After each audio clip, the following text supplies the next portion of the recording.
Estamos começando mais o nosso podcast Gazeta Mine e o nosso convidado de hoje é o Evandro Araújo. Boa tarde, Evandro.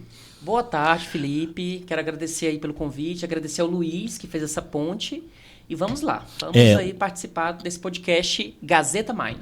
O Evandro, ele é um pré-candidato, né? A uma vaga de deputado distrital aqui no nosso Distrito Federal. E o Evandro tem uma trajetória de vida muito interessante, porque ele é um maranhense, mas a trajetória política dele é bem interessante, né? Tá na rua aí desde os 16 anos de idade, né? Desde os 19 anos de idade, mais ou menos, né? Eu comecei a me posicionar politicamente lá em 2014, comecei a participar daquelas manifestações que, por sinal, aconteceram em todos os estados do Brasil, né? Na verdade, começou em 2013, na luta pelos 20 centavos. E aí depois começou a se espalhar pelo Brasil, porque veio o impeachment da Dilma. E aí foi nesse período que eu conheci a Bia Kicis, que já era uma ativista. Ela basicamente fazia um trabalho dentro do Congresso Nacional, que era simplificar tudo que acontecia dentro do Congresso Nacional para os ativistas do DF. Então, todos os projetos de lei, tudo que acontecia dentro do Congresso, ela como advogado simplificava e trazia para a sociedade. Tanto o brasiliense como em geral, em todo o Brasil. Então eu conheci a Bia nesse período. Você falou sobre os 20 centavos. O que são esses 20 centavos? Passagem de ônibus. Em 2013, uma onda de manifestações pelo Brasil começou em São Paulo, se espalhou por conta do aumento da tarifa de ônibus. E na época o Fernando Haddad, salvo engano, era secretário de Educação em São Paulo, ou era ministro, não lembro exatamente agora. Mas foi uma pressão muito grande em cima dele, e aí essas manifestações começaram pelo Brasil inteiro, e foi justamente no ano da Copa. Então, a Copa acontecendo, manifestações acontecendo pelo Brasil inteiro, então as pessoas começaram a se mobilizar. E aí, dentro dos 20 centavos, outras pautas começaram a entrar, como saúde pública, segurança, enfim, a revolta aconteceu no país inteiro. Você veio do Maranhão, né? Me conta um pouco sobre a sua vida pessoal. Aí você veio do Maranhão, você nasceu lá e depois me parece que você mudou de lá. Como é que foi isso? Eu nasci em Pirapemas, no Maranhão, que é considerado um dos menores municípios do Brasil. Acredito que hoje deve ter mais ou menos 15 mil habitantes só. Só que quando eu tinha mais ou menos uns 3, 4 anos de idade, eu me mudei para o Pará com a minha família. Então você nem lembra de nada, não? Não lembro de nada. Para te falar a verdade, eu não conheço nada no Maranhão, nem mesmo a capital, São Luís. Então eu mudei para uma cidade chamada Tailândia, Pará. E aí fiquei lá no Pará até os 14 anos de idade. Quando eu completei 14 anos, surgiu uma oportunidade de morar em Brasília. Os meus tios decidiram vir para cá, montar um negócio, os dois são empreendedores. E eles, de fato, montaram uma panificadora aqui em Brasília. Foi no Pessu, na Ceilândia. Então, cheguei aqui com 14 anos de idade, comecei a trabalhar nessa panificadora. Então, já fiz de tudo, né? Já fui faxineiro, balconista de padaria, já fui atendente de caixa. Executei basicamente todos os tipos de serviços nessa panificadora. E aí o tempo foi passando, fui fazendo relacionamentos, construindo amizades. E aí eu comecei a trabalhar numa empresa que é o CNPq, Conselho Nacional de Desenvolvimento Científico e Tecnológico. Comecei como menor aprendiz, fui contratado e a partir de então entrei na esfera política, né? Comecei a me posicionar politicamente, em 2014. E aí qual foi o seu primeiro passo aí aqui no Distrito Federal? Qual foi o seu primeiro, assim, engajamento com a política? Bom, eu conheci a Bia, nós começamos a frequentar a Câmara dos Deputados, a gente começou a se aproximar muito de pautas como Provida, Escola Sem Partido, né? Eu costumo dizer para as pessoas, Felipe, que eu fui parido pelo movimento Escola Sem Partido, que é um movimento que atua no enfrentamento à doutrinação em sala de aula, que para mim hoje é um dos principais problemas no Brasil, porque tudo que acontece hoje na política, tudo que acontece hoje em qualquer espaço da sociedade, primeiro começa dentro de sala de aula. Se hoje nós temos projetos ruins, se hoje nós temos políticos que não se importam com as reais necessidades da sociedade, da população, é porque houve uma construção. E essa construção começa na academia, na sala de aula. Então, infelizmente hoje a doutrinação é um câncer. Tanto é que o José Disseu disse que o principal projeto do PT é dominar o sistema educacional e, consequentemente, dominar mentes e corações. Então, eu comecei a me aproximar da esfera política por causa do movimento Escola Sem Partido, por causa do enfrentamento à ideologia de gênero em sala de aula, por conta da pauta Provida, né? Comecei a me aproximar dos movimentos Provida aqui em Brasília, junto com a Bia, a gente fazendo todos os tipos de trabalhos dentro da Câmara dos Deputados, E como é na que era Câmara ele? Legislativa. E como é que era esse projeto Provida? O que ele era de fato?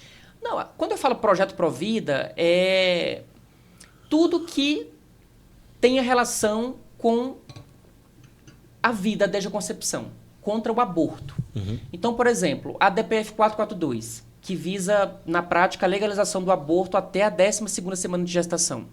Foi uma ação impetrada pelo PSOL em 2017.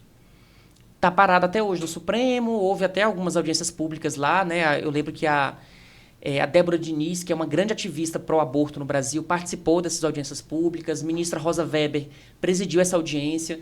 Então, era basicamente um trabalho que a gente fazia nos bastidores, que a gente faz até hoje, de conscientização, mostrando quais os reais perigos dessa pauta pró-aborto no nosso país. Então todo vocês tipo de projeto já trabalhavam ante esses projetos. Ante esses projetos que, na prática, legalizaria o aborto no Brasil, né? E existem hoje inúmeros projetos com essa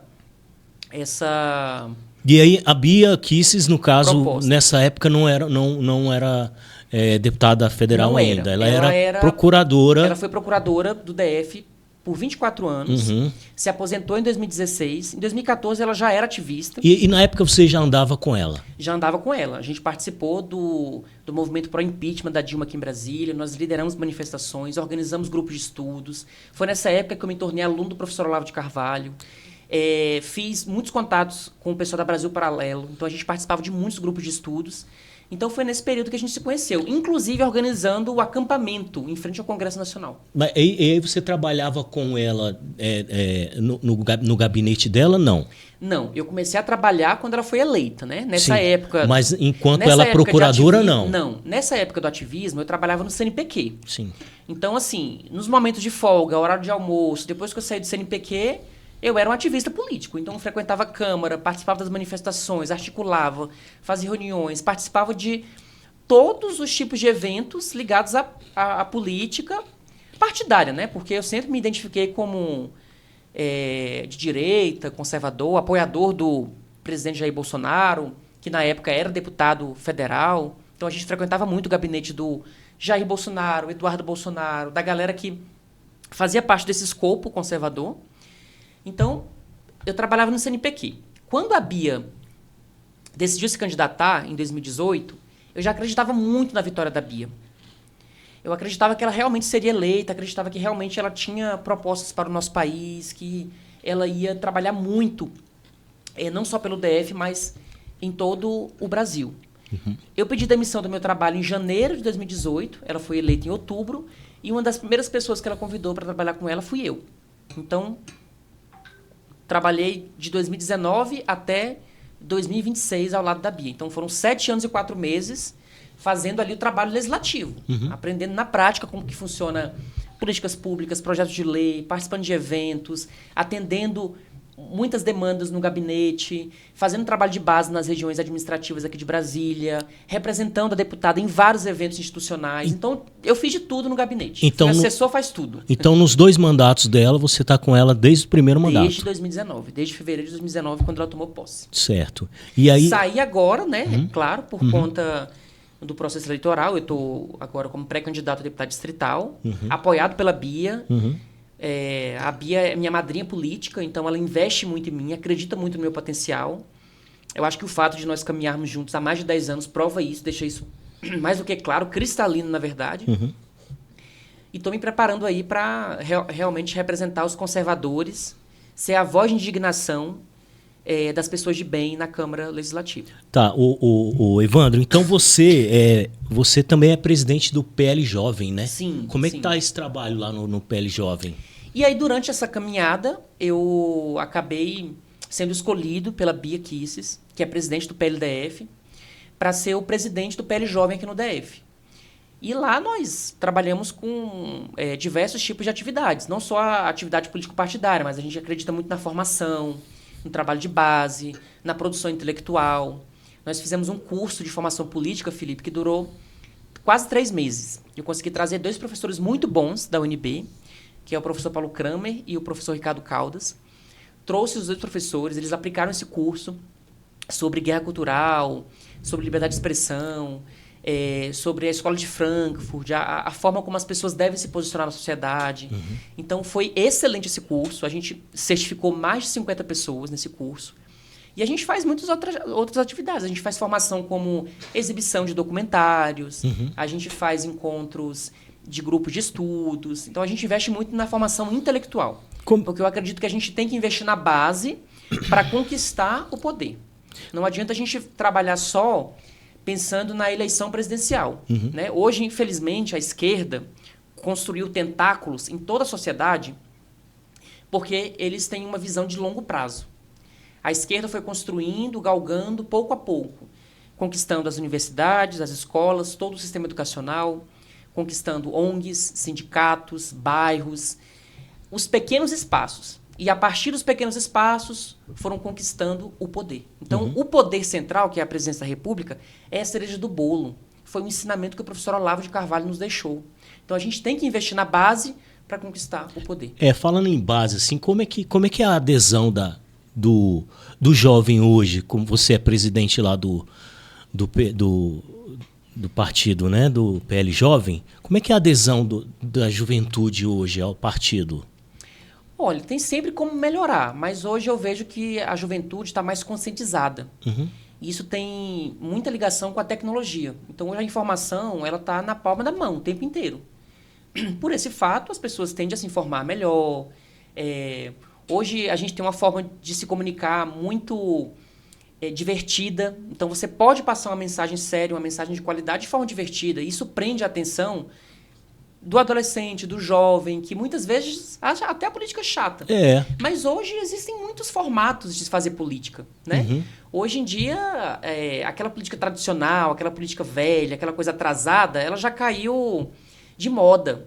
Hoje existem inúmeras formas de você se posicionar politicamente, de você falar com o seu público, de você fazer um trabalho setorizado. Por meio de memes, né? Você tem hoje o TikTok. O TikTok hoje é uma febre em todo o Brasil. Então, as pessoas elas tendem a buscar uma comunicação mais fácil, mais simples, uma comunicação divertida, que te prende de alguma forma, né? E hoje existem inúmeras estratégias para a gente atrair a juventude, né? E a gente tem investido muito nisso, principalmente nas redes sociais. Tá, mas assim... Porque hoje, quando você fala com um jovem, eu acho que ele está tão desacreditado. Assim, você percebe um descrédito quando se fala em política com o jovem? Olha, eu percebo um certo descrédito dentro de uma parcela. Mas, como hoje nós temos jovens que cresceram muito politicamente no Brasil, né? A exemplo, o Nicolas Ferreira, que consegue até furar a bolha. Né? Hoje você tem pessoas que gostam do Nicolas, que não gostam de política partidária, por exemplo. Pessoas que não...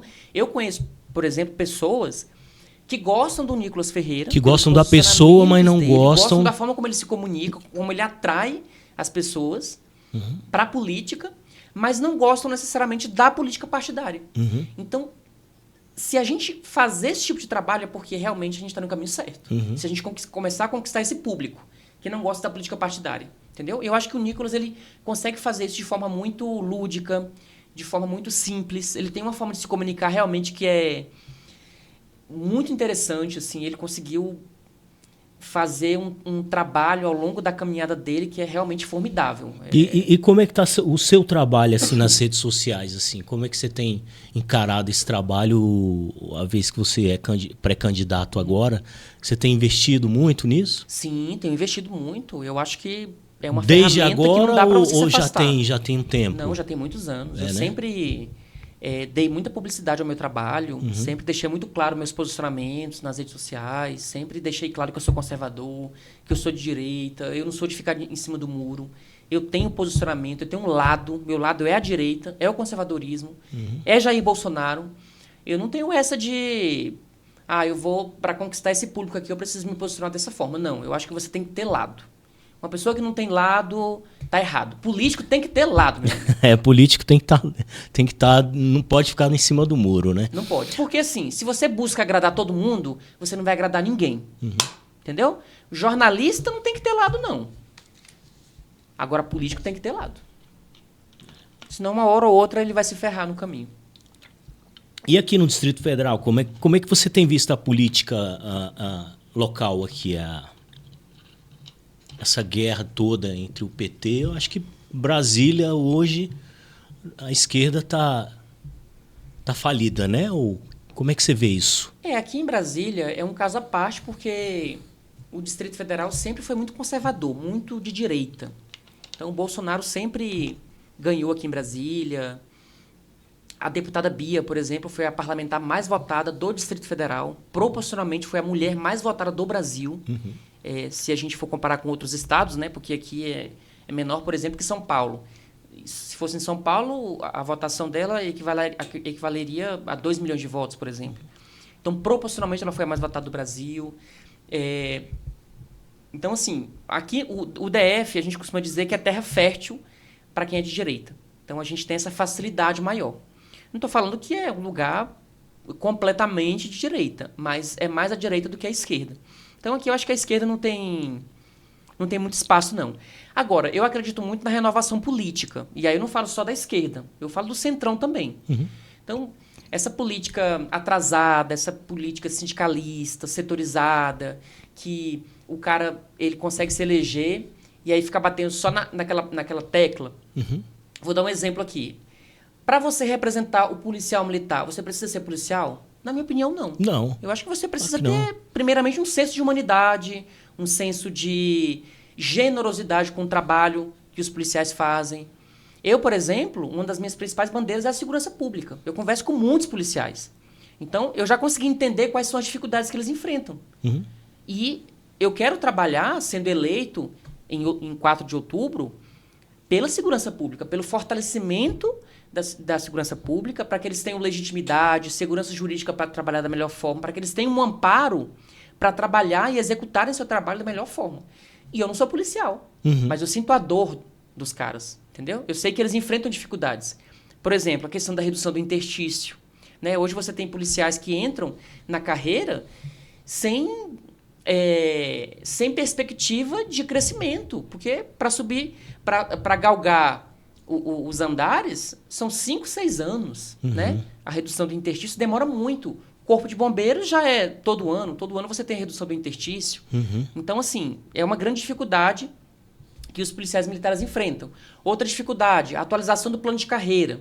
Né? Batalhões, né? Existem muitos batalhões aqui no DF que, infelizmente, enfrentam uma condição precária, muito defasados. Então, a gente precisa trabalhar muito para que os batalhões sejam reformados. Isso você consegue fazer por meio de emendas parlamentares, por exemplo.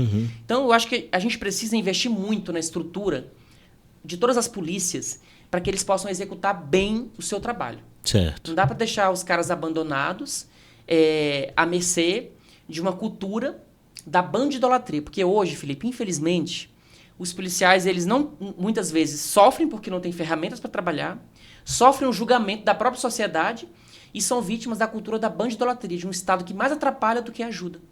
Né? São projetos ineficientes, são projetos que não vão ajudar, são projetos engessados, que não vão ajudar no trabalho dos nossos policiais. Então, uma das minhas principais pautas é a Polícia Militar.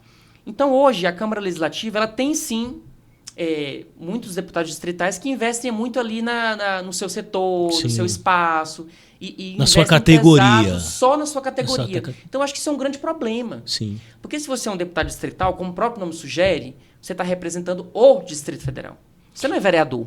E houve candidatos ao longo de toda a história no DF que representavam a categoria e nem por isso atendeu todas as demandas, todos os pedidos da categoria.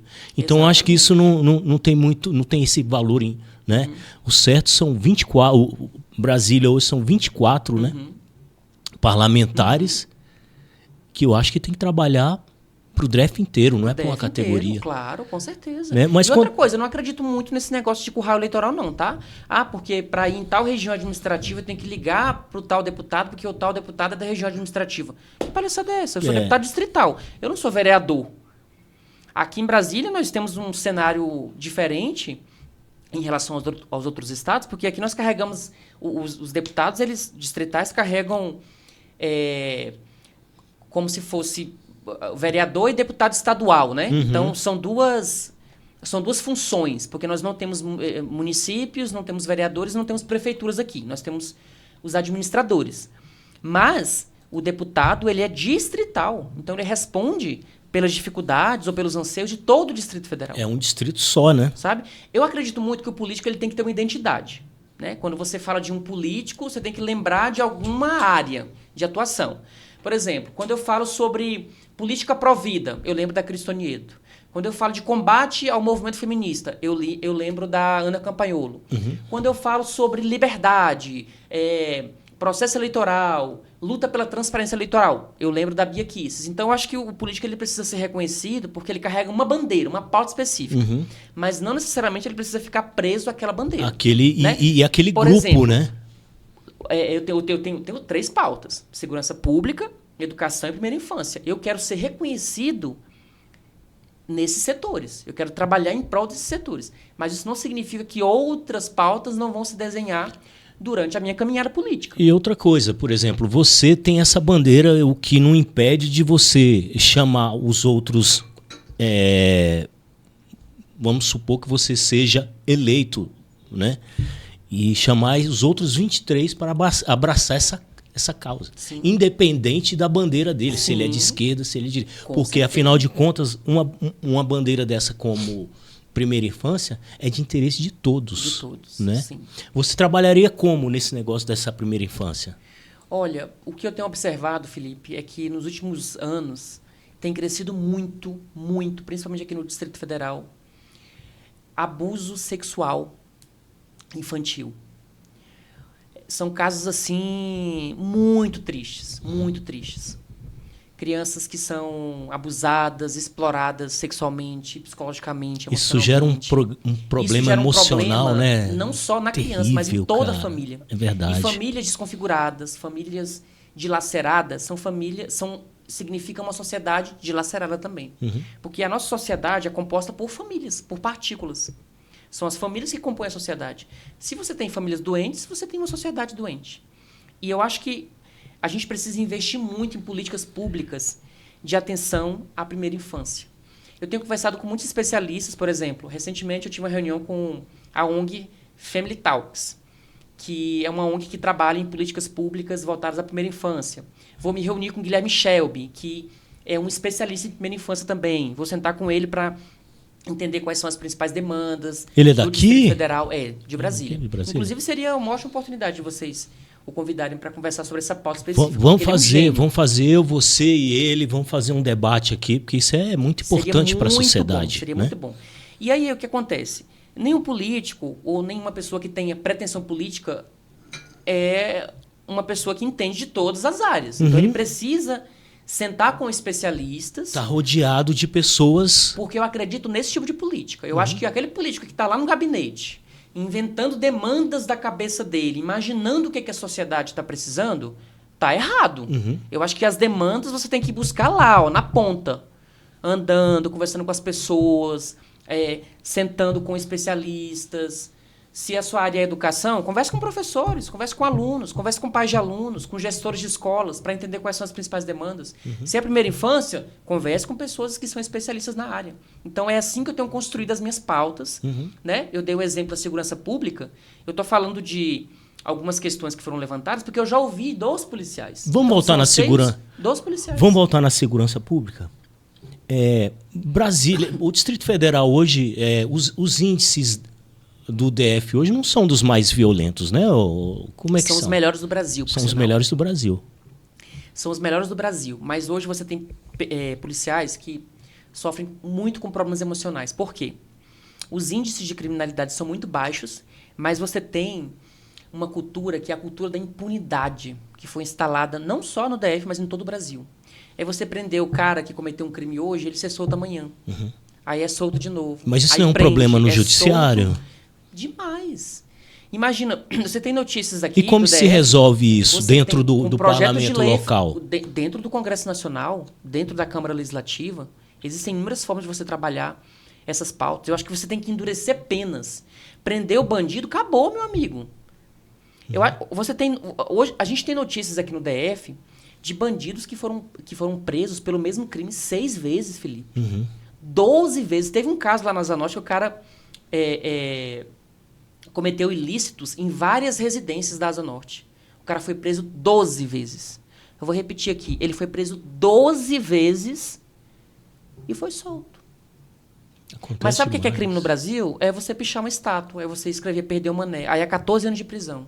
Aí é 17 anos, 24 anos, 25 anos de prisão. O Evandro, é o seguinte... Furtar casas? Não, isso é de boa. Hoje, o Distrito Federal, a gente vê que a política vem caminhando assim para um renovo, né, de nomes. Assim. Tem nomes hoje que a gente nem ouve falar, né? E são pessoas que são eleitas, entram nos seus gabinetes e depois ninguém nunca ouve falar.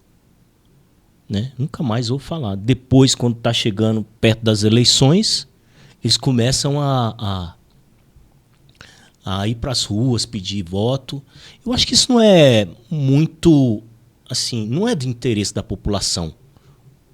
Eu sou eleitor, eu acho que, como eu, todos gostariam de ver o deputado que nós escolhemos nas ruas, não ver ele só no final do mandato, quando ele quer se reeleger. Como é que você vê essa renovação e o que você quer? O que você acha disso aí? Primeiro, eu acho que tem que renovar. Para mudar, a gente tem que renovar. E a gente renova fazendo apostas, confiando naquilo que os novos têm para oferecer. Eu sou uma dessas opções. Eu estou vindo agora como pré-candidato a deputado distrital pelo PL, partido da Bia Kicis, do Flávio Bolsonaro. Ainda vai ter do Jair Bolsonaro. Ainda vai ter a convenção. Teremos partido. a nossa convenção, que vai ser dia 5 de agosto. Né? Depois do dia 5 de agosto, seremos candidatos.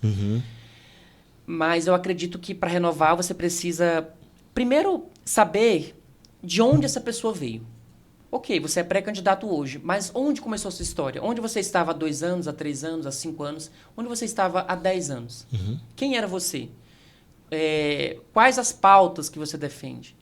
Porque antigamente eu vejo que a política, pelo menos dentro da minha bolha de direita, antigamente as pessoas costumavam falar o seguinte para o candidato: o que você vai me dar se eu votar em você? O que você tem a me oferecer, particularmente? Hoje em dia eu tenho observado que é mais no coletivo. Beleza, quais são as suas pautas? De que lado você está? O que você vai fazer pelo DF? A gente tem observado isso. Um posicionamento diferente. É mais interessante, né? É mais interessante. É mais interessante, porque a política é isso. A política é coletiva, não é individual. Não é o que você vai fazer por mim. É o que você vai fazer pela minha região, de que forma que você pode ajudar a melhorar a qualidade de vida aqui no meu setor, né? Quais são as políticas públicas que você vai adotar para a minha região administrativa. Aí sim.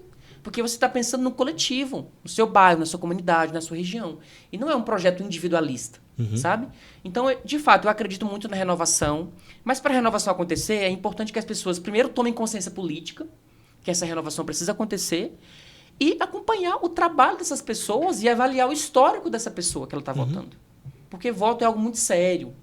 Não dá para você simplesmente votar porque o cara é legal, porque o cara é gente boa, entendeu? Porque o cara foi convencido por alguém.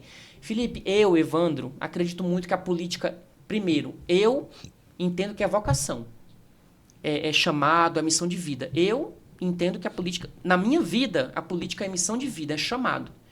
Eu saí de uma zona de conforto. Eu poderia continuar como assessor da Bia, ganhando um bom salário. Ela, se Deus quiser, vai se eleger senadora. Poderia ir para o tapete azul tranquilamente, ganhando um bom salário. Mas eu não quero isso para minha vida. Sabe por quê? Porque eu tenho um propósito. Entendeu? E quem tem propósito não pode ter vida fácil, não, meu amigo. Eu quero a vida difícil a partir de agora. E o que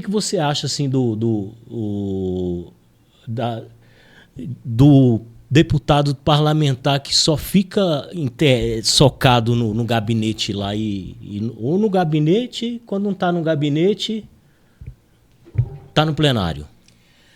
Olha, Felipe, tem gente que acha que político não trabalha. Político trabalha muito. Aliás, eu acho que tem alguns aí que se trabalhassem menos, ajudaria muito o Brasil, viu? Que são os deputados de esquerda. Porque esse povo é organizado, trabalha pra caramba. Se eles trabalhassem um pouquinho mais, se eles desacelerassem, eu acho que o Brasil ganharia muito.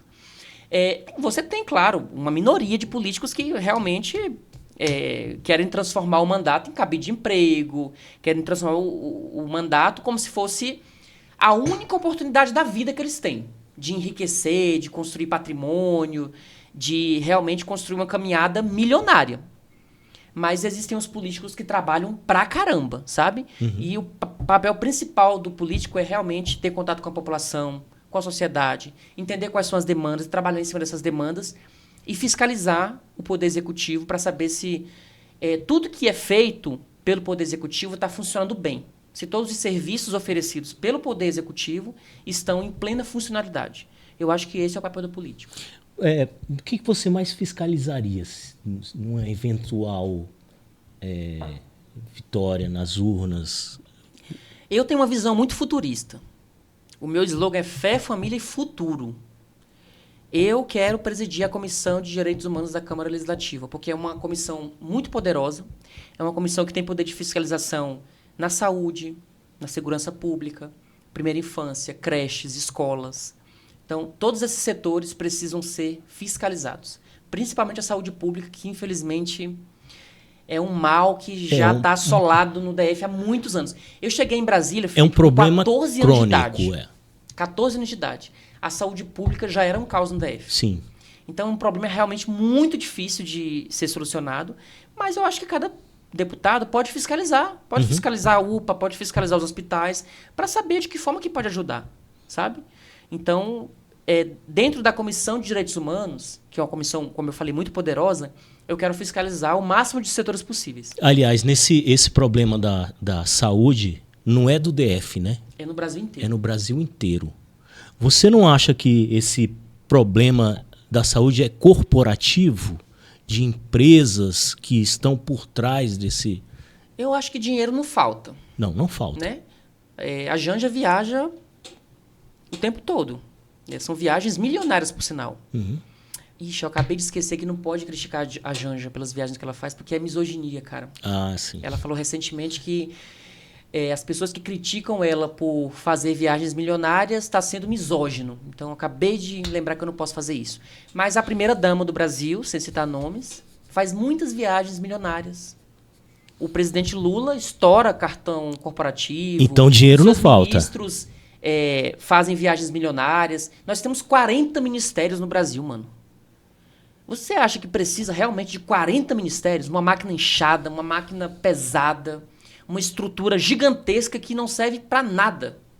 Que não ajuda o cidadão comum lá na ponta. Não precisa. O governo anterior tinha, acho que eram 28. Ministérios. 23 ministérios. Eram 23, né?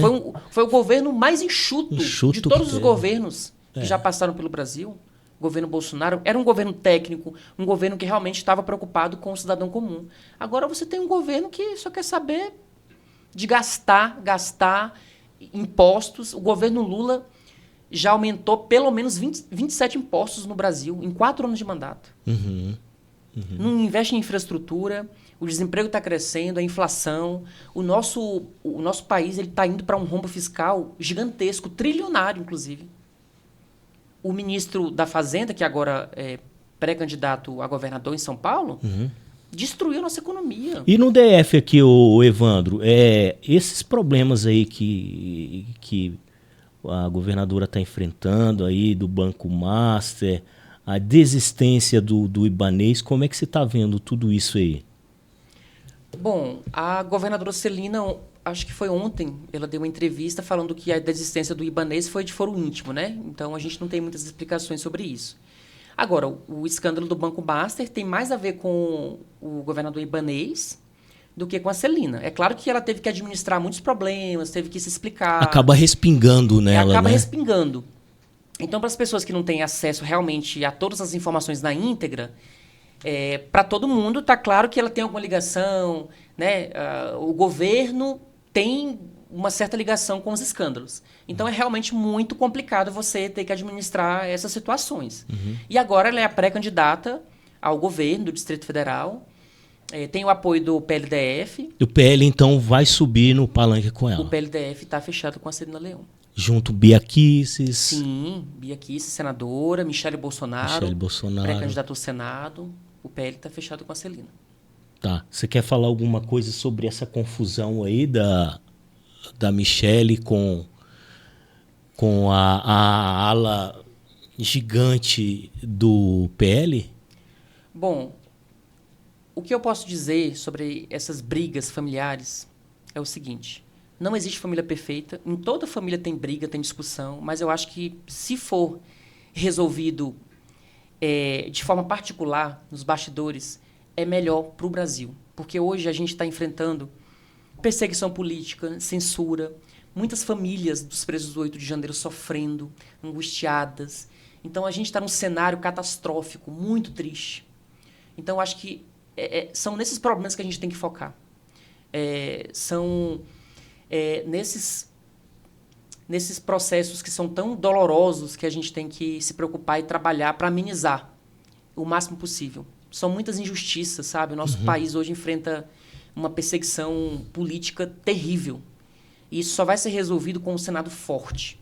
A gente precisa de senadores comprometidos, primeiramente com o impeachment do Alexandre de Moraes, que para mim é um dos piores tiranos do Brasil, que numa canetada destrói famílias, destrói sonhos, persegue, censura, cala e até mata, infelizmente, como o caso do Clezão, que morreu na Papuda, mesmo com vários pedidos de soltura da PGR. Então, são nessas dificuldades, nesse cenário persecutório que o Brasil está enfrentando que a gente tem que focar.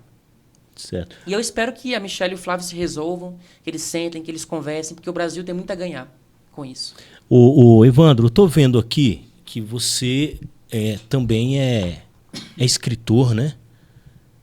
Oficialmente agora. O Evandro tá lançando um livro, já fez o pré-lançamento? Vou fazer dia 28 de julho, às 19 horas, no Lago Sul. Vai ser o lançamento do meu primeiro livro de poesias.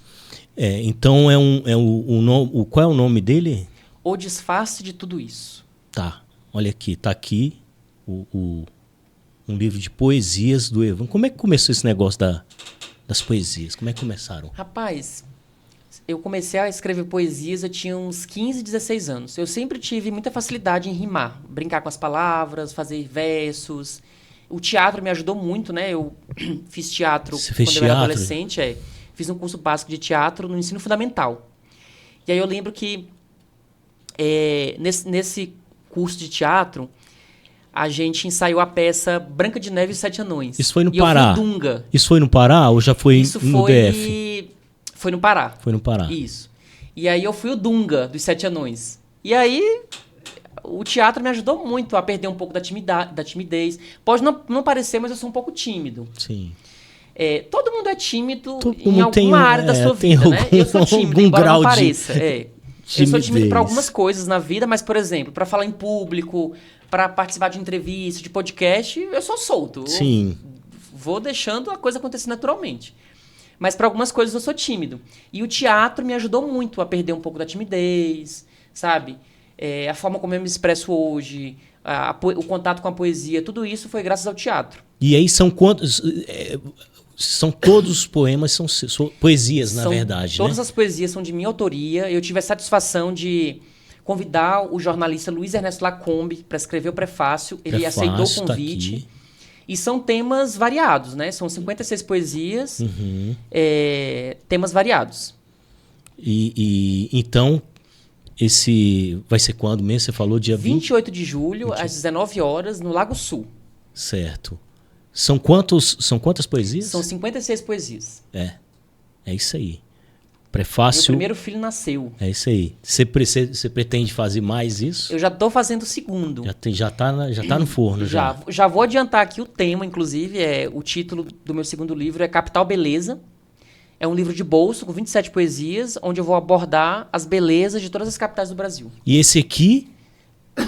Esse é o primeiro. Tá, mas esse tem uma linha mais... Não, esse a gente costuma chamar de antologia poética, né? É um livro tratando de vários temas. Então, aí tem livros sobre política, sobre censura, sobre... eu fiz uma homenagem ao professor Olavo de Carvalho, tem uma poesia em homenagem a Bia Kicis, poesia sobre Brasília, sobre infância, sobre emoções, sentimentos, enfim, são temas variados. E onde que nós vamos encontrar esse livro aqui? Esse primeiro livro eu vou colocar no Amazon. Depois do lançamento, dia 28, eu vou colocar no Amazon para as pessoas terem acesso ao livro digital. E aí eu aviso vocês. Tá bom, é isso aí. Eu tô com ele aqui nas mãos. Vou esperar o lançamento para adquirir, como todo mundo, eu também quero adquirir esse. Estou curioso para saber como é que é. Bom, então nós conversamos aqui com o Evandro Araújo, poeta, publicitário. Como é que é essa história de período? Vamos voltar que eu quero saber essa parte. Como é que é essa parte? Você também é publicitário. Publicitário. Sim. Rapaz, eu fiz teste vocacional no ensino médio, que eu acho que, inclusive, é um projeto que tem que voltar. Hoje você não vê mais teste vocacional nas escolas. Pelo menos aqui no DF não se vê mais. Foi graças ao teste vocacional que eu descobri minha área de atuação. Então, como eu sempre tive muita facilidade de fazer amigos, de me comunicar, de fazer a parte de comunicação, eu me identifiquei com essa área. Quando eu fiz o teste vocacional, o resultado foram 3 áreas. Ciência política, jornalismo e publicidade. Sim. Aí eu fui para a área de publicidade e propaganda. Letras. Né? Só que tem uma curiosidade, porque jornalismo e publicidade têm o mesmo nome. Comunicação social. Sim. Publicidade é o nome fantasia do curso, Sim. né? Então, assim, se, por exemplo, eu quiser formar em jornalismo, basta 2 anos, com a grade curricular de publicidade, eu formo em jornalismo também. É isso aí. Então é isso aí. Nós conversamos aqui com o Evandro Araújo, publicitário, marqueteiro também. Poeta, evangélico, presidente do PL, muita coisa, né? Evandro, queria agradecer a sua participação aqui no nosso podcast Gazeta Mine. Espero poder contar com a sua presença outras vezes, não só como pré-candidato, mas como candidato depois também, se você quiser. Com certeza. Aparecer aqui. Vamos marcar outras coisas com outros personagens, tá? Eu agradeço. Agora, eu queria que você deixasse aqui para todo mundo as suas redes sociais, como é que fala com você, tá? É isso aí. Bom, quero agradecer, Felipe, pelo convite. Quero agradecer ao Luiz mais uma vez. Quero agradecer a toda a equipe aí do podcast Gazeta Mine. Foi realmente fantástico essa conversa. E estou à disposição. Você que quer conhecer um pouquinho mais do meu trabalho, quais são as minhas pautas, minhas bandeiras. Você que quer realmente uma política séria, uma política diferente, uma política de renovação, eu estou aí, completamente à disposição. Siga lá, Evandro Araújo DF, em todas as redes sociais, e tamo junto, pelo DF e pelo Brasil. É isso aí. Estamos terminando aqui nosso podcast Gazeta Mine, né? E um abraço para todos. Espero que vocês tenham gostado da nossa entrevista e até a próxima.